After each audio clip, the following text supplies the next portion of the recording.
Sa una, mulang ba ang bayod diri kanang dako ang dagat ani gud din ilang ba sa amo ug sa mahimo ani ini swimming pool basta magdaot na ang timpo. I won't just survive, or you will save me the ride. Kung way hangin maabot, samtang nay hangin maabot, kay mo abot man lagi ang bayod din eh. Mo dako man ang dagat. Yan na, magkapuliki na doon kay may daot na tempo na moabot. Manghipo sa mga pambut. Kay basin ma-damage lagi kung moabot sa bayod. Dito na lamang sa kilid bukid sa ila si tatay kay bukid man. Di man maabot dito bayod pero yan na. Arang nakahadlo ka daw kay sa doon ka ng bayod apikir og dagat.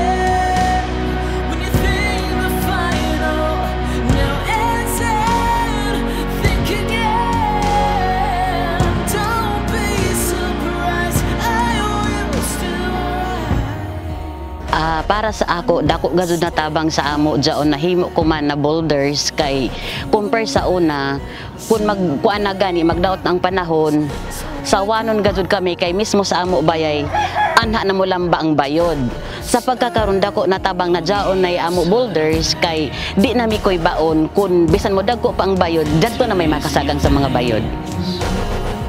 Sabang Coastal Seawall Project kini usa ka gukyang signature project. Usa ka environment enhancement and coastal beach slope protection against wave erosion, keeping safe the 248 households sa Sabang, Riaga.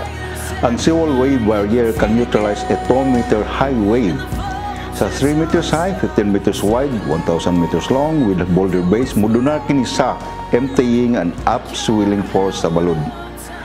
Ang 30 years problem sa sitio Sabang, erosion sa balod, nasulbad na karon sa proyekto nga seawall sa atong Mayor Honorable Georgia D. Goquianque. It is part of Claversel UP, environmental enhancement, coastal erosion protection, and safe of long-time settled population sa Sabang Coastal Area.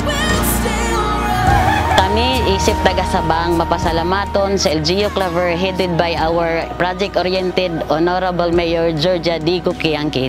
Daghan kaayong salamat.